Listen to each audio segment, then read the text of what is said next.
Hello student, term one जो आपका exam हुआ है हिंदी का, तो यहाँ पर मैं आपके साथ लेकर आई हूँ हिंदी बी का क्वेश्चन पेपर, जिसका जो कोड है 00424 है। और इस वीडियो में मैं आपके साथ कवर करूँगी सारे आंसर, जो क्वेश्चन के आंसर्स हैं वो सारा जो है आप यहाँ से पता कर सकते हैं। और फाइनल जो है आप अपना स्कोर घर बैठे ही कैलकुलेट कर सकते हैं, लेकिन कमेंट बॉक्स में भी आप जरूर लिख के बताएंगे कि आपने कितना स्कोर किया है। तो पहला वाला जो गद्यांश था वो जो है किस बेसिस पर था, इस चीज़ को लेकर यहाँ पर है, ठीक है ना। प्रबुद्ध भारत जो विवेकानंद जी का एक साक्षात्कार हुआ, उसमें जो उन्होंने चीजें कही हैं उसको लेकर ये गद्यांश है। और ऑप्शन में दूसरा भी गद्यांश था, तो जो भी स्टूडेंट को इजी लगा उन्होंने वो किया है। मोस्टली क्वेश्चन ने वैसे ऑप्शन वाला ही किया है, लेकिन इस क्वेश्चन को भी डेफिनेटली किसी किसी ने किया होगा, तो इसलिए आपके साथ शेयर कर लेते हैं। क्वेश्चन पूछा हुआ था, गद्यांश में समस्त विश्व द्वारा किए जाने वाले किन प्रयत्नों का उल्लेख है। तो इसमें किन प्रयत्नों का उल्लेख है, लोगों में प्रेम, सज्जनता एवं संवेदनशीलता के विकास के लिए जो किए गए प्रयास हैं उसमें उसके बारे में यहाँ पर बात हुई है। नेक्स्ट क्वेश्चन है, भारतीय समाज में निश्चय ही दोष और अपवाद दोनों है, विवेकानंद ने ऐसा क्यों कहा था। क्योंकि भारतीय समाज में महिलाओं के शोषित और सशक्त दोनों रूप देखने को मिलते हैं। तो सेकंड क्वेश्चन का हमारा ऑप्शन नंबर ए करेक्ट था। क्वेश्चन नंबर जो 3 था, सच्ची शिक्षा की परिकल्पना में क्या चीज शामिल नहीं है, ठीक है ना। ये पूछा था क्या चीज शामिल नहीं है, तो वो आपका ये शामिल नहीं है, बाकी तीनों जो है शामिल है। नेक्स्ट है, हर समस्या के समाधान का रामबाण क्या है, सर्व शिक्षा है। फोर्थ का आपका ए ऑप्शन करेक्ट था। क्वेश्चन नंबर 5, जो वीर प्रसूता का क्या अर्थ है, वीरों को जन्म देने वाली को वीर प्रसूता बोला जाता है। उसके बाद इसका ऑप्शन जो था, सोना तपने पर कंचन बनता है, ठीक वैसे ही आदमी एंड ऑल। तो मतलब ये वाला जो है ना थोड़ा सा ज़्यादा इजी था, मोस्टली स्टूडेंट ने यही किया है। बुद्धि विवेक का प्रयोग जो है किस कार्य में करना चाहिए, तो बुद्धि विवेक का जो है हमें किस में करना चाहिए, निरंतर स्वयं के विकास करते रहने में। तो 6 क्वेश्चन का आपका सी ऑप्शन करेक्ट था। 7th क्वेश्चन में पूछा हुआ था, सभी प्राणियों में मानव को सबसे श्रेष्ठ क्यों माना गया, क्योंकि उनके पास बुद्धि और विवेक है जो कि औरों में नहीं है, ठीक है ना, इतना ज़्यादा। तो 7th का ए ऑप्शन करेक्ट था। नेक्स्ट क्वेश्चन पूछा हुआ था, धन की निरर्थकता का एहसास कब होता है, तो जब ये पता चलता है कि उससे प्राप्त सुख जो है हमारे वास्तविक नहीं है। तो 8th का आपका जो है सी ऑप्शन करेक्ट है। नेक्स्ट क्वेश्चन है, धर्म ग्रंथ किसे दुर्लभ बताते हैं, तो मानव तन को ही दुर्लभ बताते हैं। तो 9th का आपका डी ऑप्शन करेक्ट है। और नेक्स्ट क्वेश्चन जो है 10th वाला जो है उसमें पूछा हुआ था, श्रेष्ठ कौन है, प्रेम और मानवता में विश्वास करने वाला ही श्रेष्ठ है। तो इस तरीके से हमारे 10 क्वेश्चन हो गए। अब 11th क्वेश्चन में भी दूसरा गद्यांश पूछा हुआ था, जिसमें मध्य प्रदेश को लेकर जो है कुछ दिया हुआ है। और उसके बाद क्वेश्चन नंबर 11 जो है यहाँ से हम डिस्कस कर लेते हैं। तो क्वेश्चन नंबर 11 में पूछा हुआ था, जल को लेकर होने वाली राजनीति को कैसे दूर किया जा सकता है, जल संरक्षण की योजना पर अमल करके जो इसको किया जा सकता है। 12th क्वेश्चन था, देवास निवासियों की जल समस्या का समाधान किस तरीके से हुआ, जल संरक्षण हेतु व्यापक रूप से तालाबों का निर्माण करके हुआ। तो 12th क्वेश्चन का आपका ए ऑप्शन करेक्ट था। उसके बाद क्वेश्चन नंबर 13 में जो पूछा गया था, वार्षिक वर्षा का कितना प्रतिशत जो जल है वो बर्बाद हो जाता है, तो 80%। ये सारा जो है हमें पैसेज में लिखा हुआ डाटा है। नेक्स्ट है, देश की जल संबंधी समस्या का सर्वोपयुक्त समाधान क्या है, तो वो क्या है, वर्षा के जल को सुरक्षित करने की योजना पर अमल करना। और उसके बाद क्वेश्चन नंबर 15 जो पूछा हुआ था कि निम्नलिखित में से क्या जल की बढ़ती किल्लत का कारण नहीं है, तो ये सारे तो किल्लत का कारण है, लेकिन ये जो है उसका कारण नहीं है, तो सी ऑप्शन इसका करेक्ट था। फिर अथवा में जो आपसे क्वेश्चन पूछे गए थे उसके भी क्वेश्चन आपके साथ डिस्कस कर लेते हैं कि आपका, क्योंकि कुछ कुछ बच्चों ने डेफिनेटली ये भी किया होगा।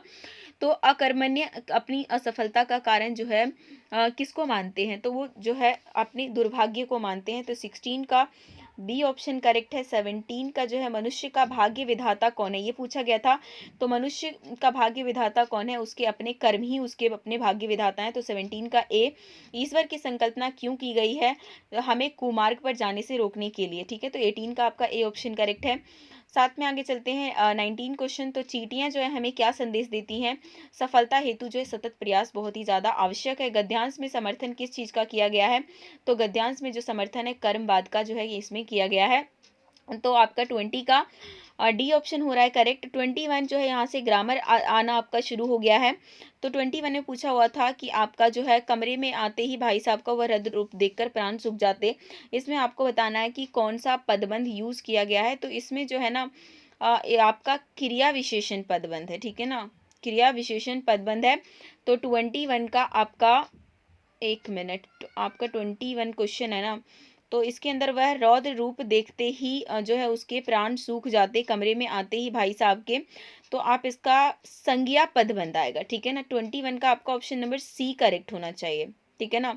तो आपका जो है मतलब ये रौद्र रूप किसका देख रहे हैं, भाई साहब का देख रहे हैं ना, तो यहाँ पर संज्ञा पदबंध यूज होगा। 21 का आपका सी होगा।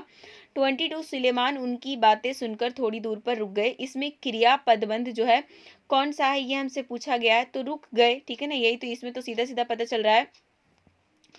नेक्स्ट क्वेश्चन है, उसने ततारा को तरह तरह से अपमानित किया, तो इसमें जो तरह तरह शब्द आया है उसमें आपको बताना है कौन सा पदबंध है, तो ये तो डेफिनेटली क्रिया विशेषण है, इसमें कोई डाउट नहीं है। तो 23वें का आपका बी होगा करेक्ट।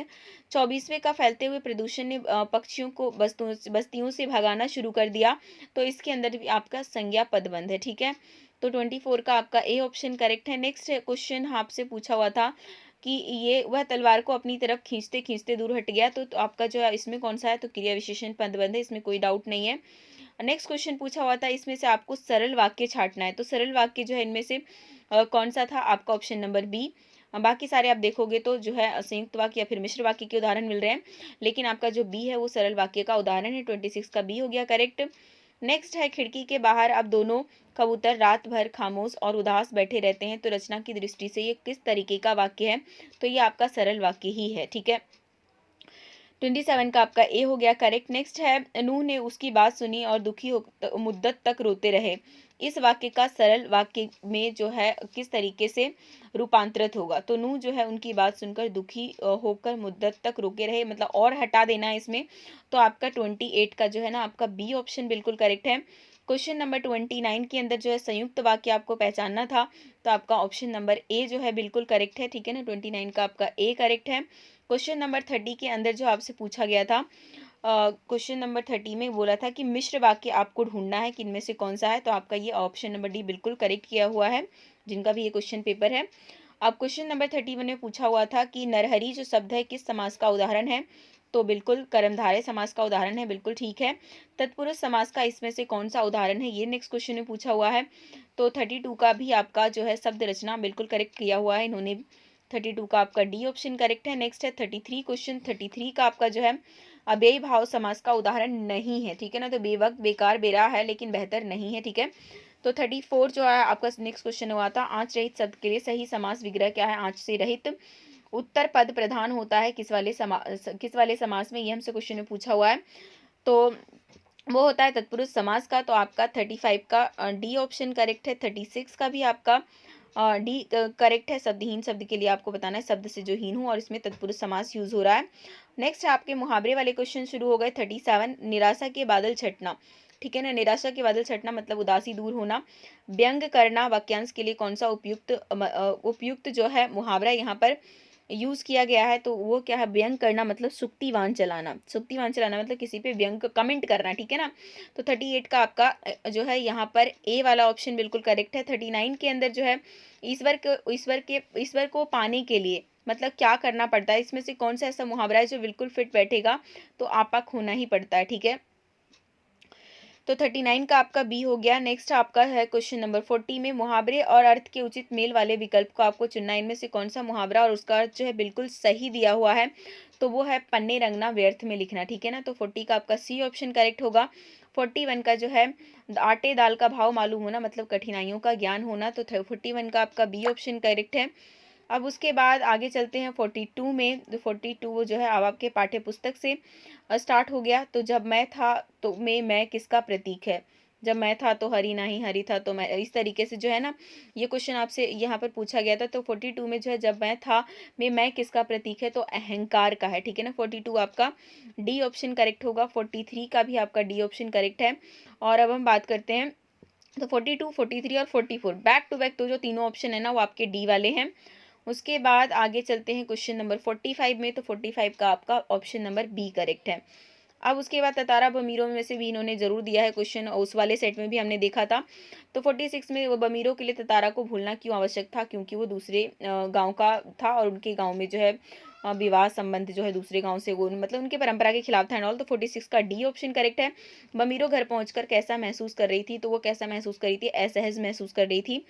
अब उसके बाद 48 क्वेश्चन जो था है आपका, उसके अंदर है ततारा के मुक्त होने की झूठी छटपटाहट का क्या आशय है, ठीक है ना। तो उसका है वह ततारा के तौर तरीके से बहुत अधिक ज़्यादा प्रभावित थी, ठीक है। तो ये 48 का आपका डी वाला ऑप्शन करेक्ट होगा। 49 वाला जो क्वेश्चन है उसका ए ऑप्शन करेक्ट था। ठीक है ना, ये क्वेश्चन मैंने आपसे कराया हुआ भी है। 49 का आपका ऑप्शन नंबर ए करेक्ट है। क्वेश्चन नंबर 50 जो है उसका बी ऑप्शन करेक्ट है। ठीक है, गांव की क्या परंपरा थी। ठीक है ना, दूसरे गांव के युवक से संबंध निषेध, मतलब उनसे संबंध नहीं बना सकते। निषेध का मतलब होता है नहीं। ठीक है ना, नेगेटिविटी, इसलिए 50 का आपका जो है बी ऑप्शन करेक्ट हो रहा है। क्वेश्चन नंबर 51, अब आगे चलते हैं क्वेश्चन नंबर 51 की तरफ। तो 51 का आपका ऑप्शन नंबर, सभी जीवों का जन्म किसकी मर्जी से होता है, ईश्वर की मर्जी से होता है। नूह जो है सारी उम्र क्यों रोते रहे, तो नूह जो है प्रायश्चित भाव के कारण जो है वो सारी उम्र रोते रहते हैं। नेक्स्ट है गद्यांश का जो है संदेश क्या है। इस गद्यांश को अगर आपने पढ़ा है तो आपको पता है कि हमें जो है सबके प्रति, चाहे वो जानवर हो पक्षी हो, हर किसी के प्रति क्या संवेदनशील होना चाहिए। तो बी ऑप्शन करेक्ट है। था 53 वाले का 54 क्वेश्चन जो है इसका option number A he correct है बिल्कुल। और 55 जो आपका लास्ट क्वेश्चन है वो है नूह ने कुत्ते को क्यों धुतकारा, क्योंकि वो कुत्ते को गंदा मानते थे। तो आपका जो है डी ऑप्शन बिल्कुल करेक्ट है। तो इसी के साथ वीडियो जो हमारे खत्म होते हैं। और वीडियो को लाइक करना है, दोस्तों के साथ शेयर करना है। चैनल पे जो नए बच्चे जुड़े हैं सब्सक्राइब करके बेल आइकन क्लिक कर लेनी है और आपने लास्ट एग्जाम की तैयारी में जुट जाना है।